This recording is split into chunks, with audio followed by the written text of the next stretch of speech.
जिहाद के कई मतलब हैं। तो अगर मैं सही हूं, मुझे याद सही आ रहा है, तो मुझे लगता अगर मैं गलत बोलूं तो आप करेक्ट करिएगा। तो जिहादी कहने पे विधुड़ी के खिलाफ इतना बवाल क्यों हुआ था?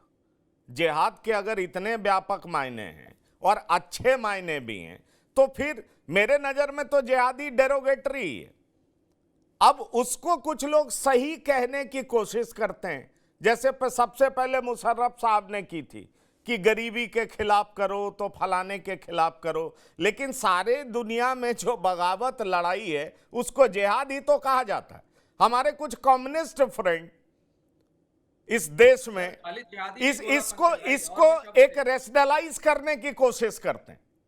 लेकिन पंकज भाई, पूरी मैं दुनिया जिहाद में गलत जो तो नहीं चल रहा बोला है, जिस पंकज नाम भाई। के आपने तहत चल बहुत रहा ही है, उसको जिहाद ही गलत तो कहते उदाहरण हैं। मैं दिया। वही तो पढ़ता हूं। मैं इसको क्लैरिफाई करता हूं। आपने वो जिहादी शब्द खाली पार्लियामेंट नहीं के कहा गया, अंदर कटुआ शब्द भी एक इस्तेमाल हुआ। एक एक आप एक ये मत भूलिए। जनप्रतिनिधि आक्षेप करके उनको बाकायदा आतंकवादी कहता है। बात है नहीं कि आपको मैं किस लहजे से बात कर रहा हूं। नहीं नहीं, मान लीजिए मैं उसकी नहीं, कहीं और भी बात करता हूं, जिसको अगर कोई कह जी देता है करिए। जिहादी, तो मैं तो समझता हूं कि ये डेरोगेटरी है, गलत शब्द है, ठीक है। उसको अपमानित हाँ हाँ किया जा रहा है। अगर इसका इतना हाँ। सिंपल मतलब है तो फिर इस शब्द पे नाराज होना भी नहीं चाहिए। अनुपम भाई क्या कहना चाहेंगे? मैं आ रहा हूं बिलाल साहब आपके पास। अब देखिए पंकज भाई, जिहाद यार ठीक है यार, जिहाद कह दिया तो कौन सी नई बात है, जिहाद ही तो हो रहा है उसमें। That's not such a big thing. मैं कुछ और कह रहा था और खैर तो बिलाल भाई हंस रहे हैं, लेकिन जिहाद कह दिया कौन बड़ी बात है भाई। जिहाद इस देश में 1000 साल से हो रहा है, कुछ और कर लें, उसमें कौन बात है भाई। हम मान लेंगे जिहाद मतलब पूजा पाठ, ठीक है चलिए जाने दीजिए। देखिए बात समझिए पंकज भाई, क्या होता है क्या है। आप ही के शो में तीसरी बार ये हो गया कि मनमोहन सिंह ने मुसलमान शब्द नहीं कहा था। एनी पर्सन, कोई भी व्यक्ति जो कहता है कि मनमोहन सिंह ने मुसलमान शब्द नहीं कहा था, उसने पर्टिकुलरली वीडियो ही नहीं सुना। मुस्लिम्स, माइनॉरिटी मेरी का बात सुने पंकज मतलब। पंकज पंकज हाँ भाई, हाँ। अभी आप भी मत काटिए, सुनिए। हम्म। जो भी शख्स आके ये कहता है कि उन्होंने मुसलमान शब्द नहीं कहा था, एक बात तो साबित हो गई कि उसने वीडियो नहीं सुनी। वो पहले से मन बना लिया कि मुझे डिफेंड करना है और आगे डिफेंड करने लगा। तो आप समझे ना, ये फिर मतलब केवल आप अपने कुछ भी विश्लेषण लगा ले अपने नाम के आगे, अगर आपने सुना ही नहीं। एक वीडियो मैंने अभी आपको और भेजा है, मनमोहन सिंह का जो वीडियो 2008 का है। 2009 में उनसे एक पत्रकार पूछ रहा है, वो वीडियो मैंने अभी भेजा आपको व्हाट्सएप, वो चाहिए प्ले कर दूं। उनसे पूछा जा रहा है कि साहब आपने ऐसा कहा था। उन्होंने कहा I stand by my words, Muslims are backward, they must have the first opportunity. दोबारा उन्होंने कह दिया कि मैं अपने शब्दों के साथ खड़ा हूं और मुसलमानों को पहला मौका मिलना, कह दिया उन्होंने, दोबारा कह दिया। वो भी नहीं देखा होगा, चलिए भाई ठीक है, लोग मिस कर जाते हैं, बिना देखे बहस करते हैं, चलिए कोई बात नहीं। बात जिहाद की भी नहीं है यार, बात जिहाद की नहीं है, बात मनमोहन सिंह ने जो किए उसकी भी नहीं है। बात तो बहुत आगे बढ़ रही है। बात यहाँ अपराधियों को ग्लोरीफाई किया जा रहा है सिर्फ इसलिए कि वो खास मजहब से आ रहे हैं। बहुत ढेर सारे अपराधी हुए हैं भाई, वो विकास दुबे मारा गया, आप बताइए उसके लिए कहीं वो चारण भाट बैठ के कविता लिख रहे हो, खूब लड़ा विकास, वो तो कानपुर का राजा था, कभी सुना है आपने?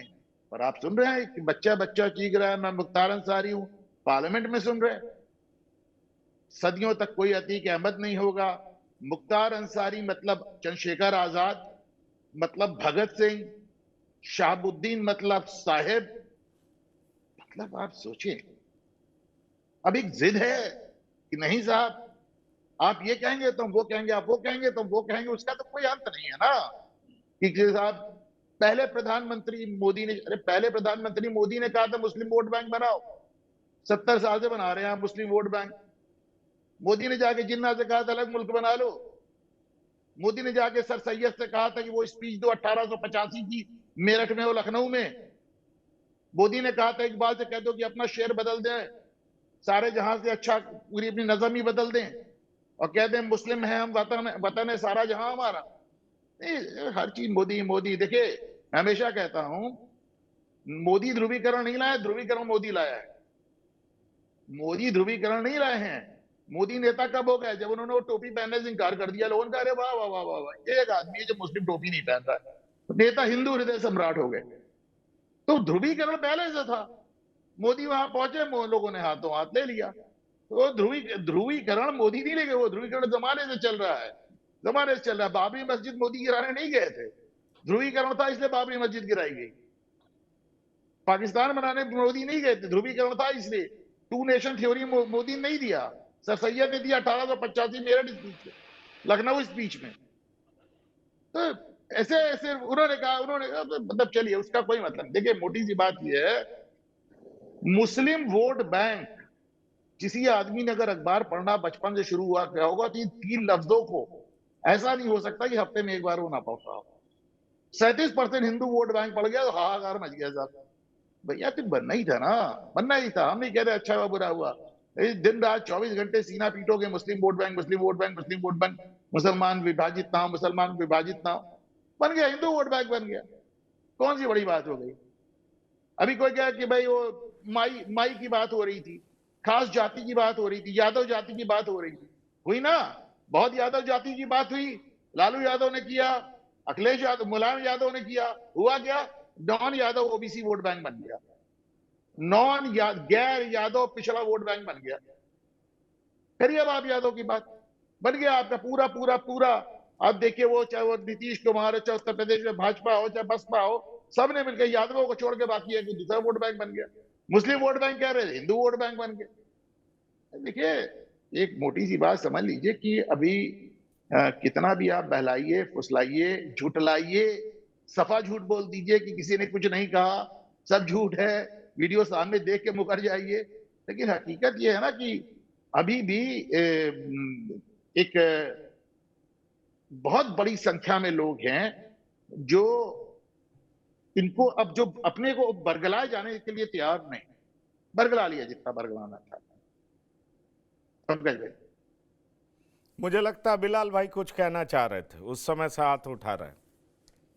अगर नहीं, मैं बेसिकली मैं सोच रहा था कि जिहाद पर आप इसके शाब्दिक अर्थों को मैं बता दूं। बेसिकली जिहाद जद्दोजहद से ड्राइव हुआ है और इसका फंडामेंटल मतलब होता है एफर्ट्स, कोशिश करना।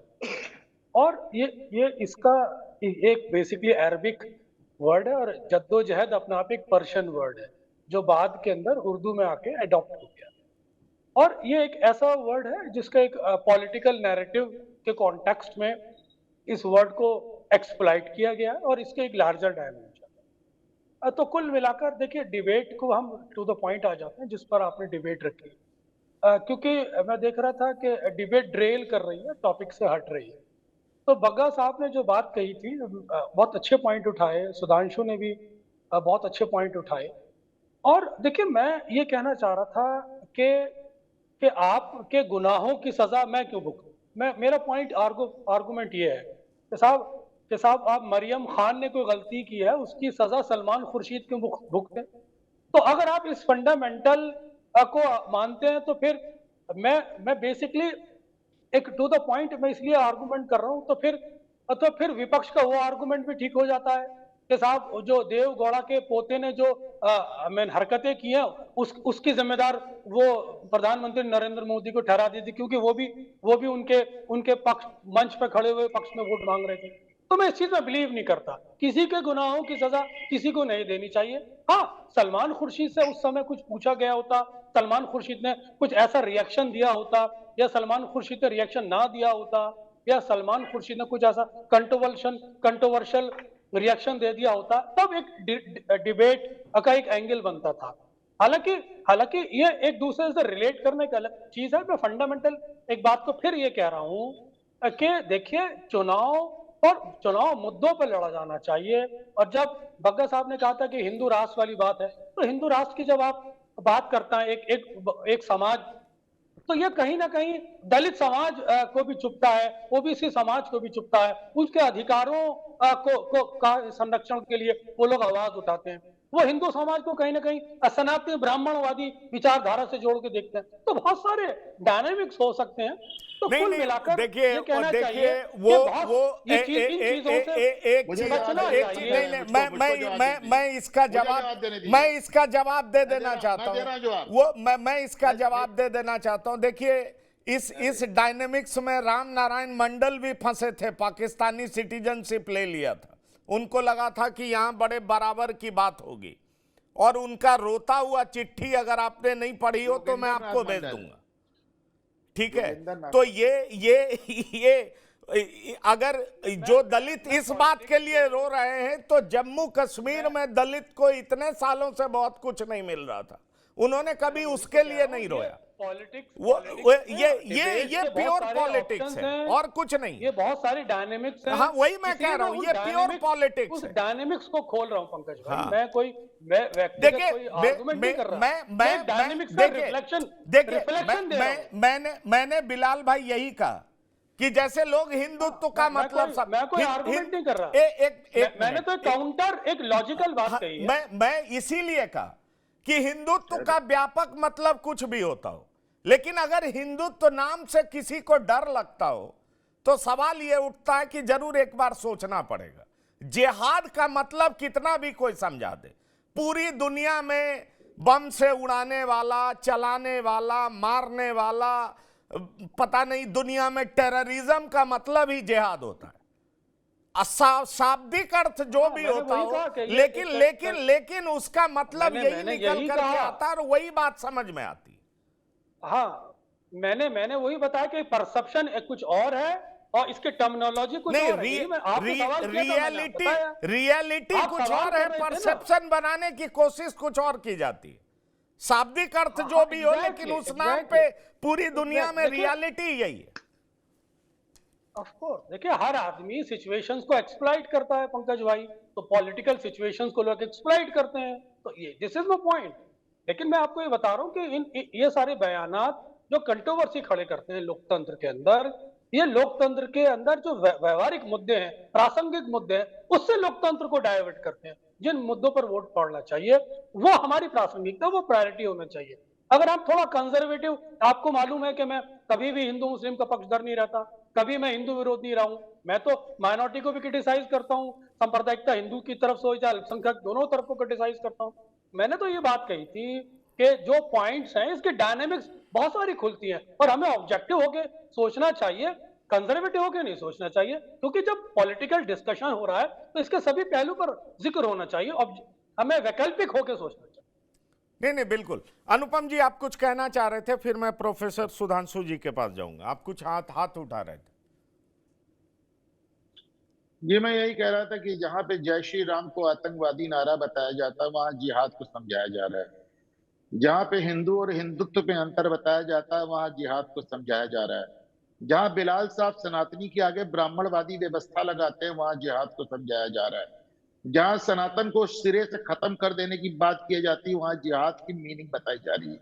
जहां सनातन को कोढ़ कहा जा रहा है, ब्राह्मणवादी, सनातन के आगे ब्राह्मणवादी लगाए बगैर बोल नहीं पा रहे बिलाल भाई, वहां पे आप जिहाद का शाब्दिक अर्थ बता रहे हैं। ये अपने आप में कितनी बड़ी हिपोक्रेसी। आप देखें, ठीक है, एक रफू करिए सब लोग मिलके कि सबने ठीक कहा, लेकिन मैं बार बार आपको इस तरफ ला रहा हूं कि बात सिर्फ जिहाद की नहीं है। बात एक खास मजहब के आधार पे आतंकवादियों को, अपराधियों को, दुर्दांत अपराधियों को मसीहा बनाने की, दुर्दांत अपराधी, दुर्दांत आतंकवादियों को मसीहा बनाने की है। याकूब मेनन से लेकर मुख्तार अंसारी से लेके, अतीक अहमद से लेके, शाहबुद्दीन से लेके, इनको भगत सिंह, चंद्रशेखर आजाद, अशफाकुल्लाह कहने की है। बात सिर्फ जिहाद की नहीं है। मैं तो इस चक्कर में पड़ा ही नहीं आज। चलिए अब इसको दूसरी तरफ लेके जाते हैं। सवाल ये उठता है कि इस तरह का नैरेटिव जो भी पार्टी गढ़ती है उसको इस बात का खतरा नहीं होता है। सलमान खुर्शीद का नाम इसलिए आ रहा है क्योंकि वो स्टेज पे थे, स्टेज से प्रतिकार करते तो लगता कि सलमान खुर्शीद कुछ और सोच रहे हैं, लेकिन उन्होंने प्रतिकार नहीं किया।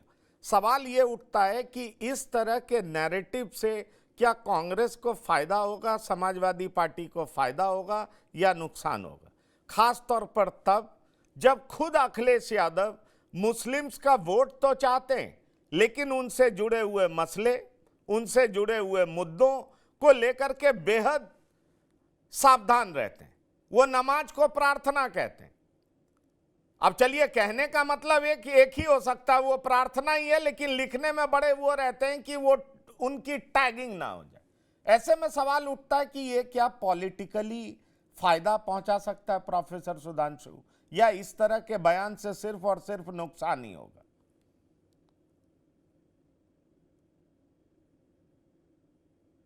आपकी आवाज नहीं आ रही है। ये अपराधियों का महिमा मंडन क्या खाली एक धर्म विशेष के अपराधियों का महिमा मंडन होता है? आनंद मोहन कौन है? अशोक महतो जिसको आज बिहार में टिकट दिया गया, वो कौन है? उनका महिमा मंडन नहीं होता क्या? धर्म के आधार पर केवल महिमा मंडन होता है अपराधियों का? ये लो इलेक्टेड मेंबर नहीं थे, ये मेंबर ऑफ पार्लियामेंट नहीं थे, और भी अपराधी गए दूसरे, उनका महिमा मंडन नहीं होता। और महतो को भी मतलब महिमा मंडन करने वाले वही लोग हैं जो शाहबुद्दीन का कर रहे हैं। एक रिलीजन के आधार पर वो महिमा मंडन हो रहा है, बाकी रिलीजन के इन दोनों का महिमा मंडन भी वही कर रहे हैं जो शाहबुद्दीन का महिमा मंडन कर रहे हैं। अनुपम यही तो ये क्या मतलब अतीक अहमद गलत हो सकता है क्या? जब दुबे की हत्या हुई थी, काफी लोग उसके साथ नहीं खड़े हो गए थे। तो देखिए, ये प्रॉब्लम इसी पर है कि आप खाली एक तरफा मत देखिए, दोनों तरफ देखिए। अगर मैं कह रहा हूं अतीक अहमद गलत है, अफजाल अंसारी गलत है, तो बाकी लोग भी तो गलत है ना। उनका महिमा मंडन क्यों? ये अगर हम मैं बार बार कह रहा हूं, जिस तरह के या तो फिर हम एकदम मान लें कि हम भी पाकिस्तान हो गए, फिर तो कोई फर्क ही नहीं है। हम अपने आप को पाकिस्तान से अपने साथ जोड़ लीजिए अपने, हम उनसे बहुत आगे हैं, पाकिस्तान हमसे बहुत पीछे है, और जीवन हमेशा पीछे रहेगा, क्योंकि उसके जो तरीके हैं उस तरीके से भारत नहीं चलता। भारत आज अगर दुनिया में एक बड़ी शक्ति के रूप में उभर रहा है, तो इस सोच के आधार पर नहीं उभर रहा। तो पहला तो सबमिशन ये है। चलिए, मैं इसको ज्यादा नहीं खींचना चाहता। मैंने देखिए दो चीजें आपने कहा, हो क्या रहा है पंकज भाई कि कोई भी स्टेटमेंट को किस तरीके से रिप्रेजेंट किया जाएगा, ये सबके ऊपर एक खौफ सा है, खास करके विपक्ष की पार्टी। आपने कहा कि नमाज को प्रार्थना कहते हैं, क्या पता नमाज कहेंगे तो अगले दिन से उनको नमाजी घोषित कर दिया जाएगा। मुल्ला मुलायम कहा गया है, इसी देश में कहा गया है ना, मुल्ला मुलायम। तो जब इस तरह की चीजें होती है तो एक जो, और खास करके ये मैं एक बात से अनुपम जी से बिल्कुल सहमत हूं कि आज जब ये जो पोलराइजेशन का पूरा माहौल पिछले 10-12 सालों में बड़े पैमाने पर जब बना, उसके बाद एक एक शब्द के चयन को लेकर और उनके साथ कई बार, आप एक चीज बताइए, गुजरात की वो घटना याद कर लिए जिसमें सुप्रीम कोर्ट जब उस बलात्कार के आरोपियों को छोड़ दिया जाता है, पूरी एक शक्ति लगी थी ना उनको बचाने के लिए, एक राज्य ने उसको छोड़ा ना। सुप्रीम कोर्ट ने अगर इंटरवीन नहीं किया होता तो वो अपराधी जिसने केवल बलात्कार नहीं किया था, उसके साथ साथ छोटी बच्ची की हत्या भी हुई थी, उसको बचाने वाले भी इस देश में खड़े हो गए थे कि नहीं हो गए थे। तो उस स्थिति में आप, और अगर कोई उसके साथ, हालात ये बने हुए हैं देश के अंदर कि उस तरह के अपराध में भी महिलाओं के साथ इतना घिनौना कृत्य और अपराध हो रहा है, फिर भी लोग खड़े नहीं हो रहे। मुश्किल क्या हो गई है पंकज जी की जो एक नागरिकता का बोध है। आप एक चीज बताइए, अभी चर्चा किया बिलाल कर्नाटक के उस केस का, जिस तरह की घटना हुई है, मतलब हम लोग बहुत खुल के उस पर डिस्कस नहीं कर, आप सोच कर देखिए 2800 वीडियो की बात आ रही है, हजार औरतों के साथ जो है दुष्कर्म के आरोप हो रहे हैं, नौकर की बेटी से लेकर, मतलब किसी को नहीं छोड़ा। और उसके आश्चर्य यह है कि पिता पुत्र दोनों शामिल हैं। तो क्या उस चीज के डिबेट डिस्कशन को भी हम केवल पॉलिटिकल नजरिए से देखेंगे क्या मैं केवल इस बात से नहीं खाली खारिज कर दूंगा कि प्राइम मिनिस्टर, अगर मैं पॉलिटिकल बातचीत करूं तो मैं जो सवाल बिलाल भाई ने उठाया मैं भी उठा सकता हूं। उनको पता नहीं था क्यों स्टेज शेयर कर रहे थे प्राइम मिनिस्टर होकर, लेकिन बात उसकी नहीं है। तकलीफ वहां पर होती है कि वो मुद्दा आज के डेट में बड़ा मुद्दा होना चाहिए था इस देश का, क्यों नहीं बन पा रहा। आप सोचिए, वो राक्षस है, वो आदमी है क्या वो? तो पॉलिटिकल डिबेट में हम उन चीजों को ला नहीं रहे जिसमें हमारे बहन बेटियां, समाज में नौकरी चाकरी, बेरोजगारी, महंगाई, ये सारे मुद्दे गायब है। तो अगर आप सोचते हो, और ये सच्चाई है कि आज के डेट में समाजवादी पार्टी हो और कई ऐसी पार्टियां हैं जो मुसलमानों का वोट तो चाहती हैं, लेकिन मुसलमानों के साथ खड़े होने में उनको डर लग रहा है, क्योंकि इस तरह का एक मतलब डिवीजन कर दिया गया है समाज के अंदर कि आप थोड़े, जैसे एक शब्द आप कह रहे हो ना कि वो क्या कह रही है, चुनावी जिहाद कह रही है, और क्या कह रही है, चुनावी चुनाव में क्या जिहाद कर लेंगे, हत्या कर देंगे किसी की। पर उसको तुरंत पलट दिया गया, मुस्लिम का पूरा उसके माइनॉरिटी के साथ जोड़ दिया गया, उसको वही कत्लेआम और अपराध की तरफ प्रस्तुत किया जाने लगा। तो अब जैसे आप कह रहे हो हिंदुत्व की बात, उस तरफ भी आप देखिए ना, वो व्याख्या उसी तरीके, अगर गलत व्याख्या हो रहा है तो हम उसको क्रिटिसाइज करेंगे ना, कि दो मतलब ये कर देंगे कि नहीं वहां जैसा हो रहा है तो यहाँ पर भी हो रहा है, दोनों मिला, हम दोनों गलत क्यों ना कहें। तो देखिए बात ये, अब आते हैं आपके पॉइंट पे कि पॉलिटिकली, मैं आपको शुरू में ही मैंने कहा ये एक डर है, और आप देखोगे कि फर्स्ट फेज के निकलने के साथ ही चलिए, फर्स्ट फेज तक तो एक्चुअली देखिए, मैं आपकी बात से पंकज पूरे भाई टाइम खत्म हो रहा है, पंकज भाई टाइम खत्म हो रहा है। एक आखिरी बात मैं कह दूं, हाँ, वो जिन लोगों को 10 साल से ध्रुवीकरण नजर आ रहा है, वो वही ध्रुव राठी हैं जो कहते हैं कि 1947 का बंटवारा मजहब के आधार पे नहीं हुआ था। बिना ध्रुवीकरण के इस देश का बंटवारा भी नहीं हुआ था। ध्रुवीकरण 10 साल से नहीं है, बिना ध्रुवीकरण के देश का बंटवारा नहीं हो सकता था। पता नहीं कहां से आप अनुपम भाई, आप कहां ले जाते हैं? नहीं उस ध्रुवीकरण भाई, मैं वहीं जा रहा हूं जहां से ध्रुवीकरण की शुरुआत हुई, ध्रुवीकरण में मैं वहां जा रहा हूं जहां आप इतने समझदार आदमी, उसकी भी डिबेट में आएगी, समझदार पता नहीं हो यार, कहां मैं बैठ समझदार जाते नहीं हो? वो भी लोगों को मैं पता है। सच बोल जाता हूं, थ्योरी में मैं लोग कहाँ सच खड़े बोल जाता हूं, मैं समझदार होता आप इमोशनल है थोड़े से, आप थोड़ा इमोशनल हो जाते हैं। आप जहां पर नहीं, लेकर मुझे जा बहुत रहे हंसी हो, आती है। आप थोड़ा भावनात्मक हो जाते हैं, फिलहाल भावनात्मक। भाई मैं आधे डिबेट में अपनी हंसी रोकता हूँ, पंकज भाई को मालूम है। तो अब मैं इमोशनल नहीं हूँ, मैं तो बस बहुत पंकज इमोशनल भाई की हो मोहब्बत जाते में आ हैं, जाता हूँ। बहुत ज्यादा। वो नहीं, आपका ब्लड प्रेशर थोड़ा सा बढ़ जाता है। एक चीज से मैं भी सहमत हूं, प्रोफेसर सुधांशु जी बिल्कुल, देखिए प्रोफेसर सुधांशु जी, बिल्कुल गलत को गलत कहना चाहिए, लेकिन गुजरात रॉइट को ही रॉइट नहीं मानना चाहिए था, कश्मीर के भी रॉइट्स को रॉइट्स मानना चाहिए था। उसमें भी जो सुप्रीम कोर्ट में और तमाम कोर्ट्स में अपील की गई थी, उस पीआईएल को भी एक्सेप्ट किया जाना चाहिए, नहीं मानना चाहिए। ठीक है। उसमें भी जो बलात्कार हुआ था महिलाओं का, वो भी गलत था। वो जो बिरयानी बनी थी वो भी गलत था, लेकिन वो बोलने वाले बहुत कम है। वो बोलने के बाद कम्युनल कहे जाते हैं।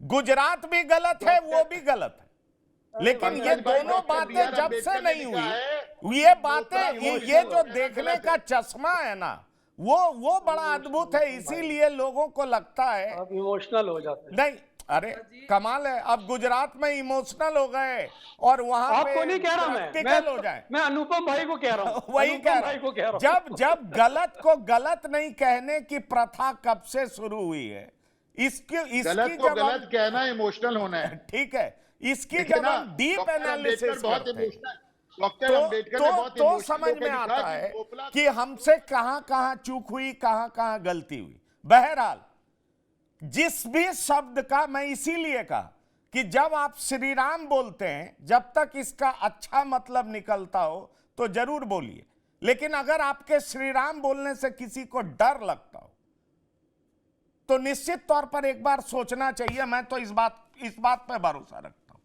जिहाद का मतलब कुछ भी होता हो, लेकिन आज जिहाद का मतलब खून खराबा, आतंकवाद, इसके अलावा कुछ नहीं है।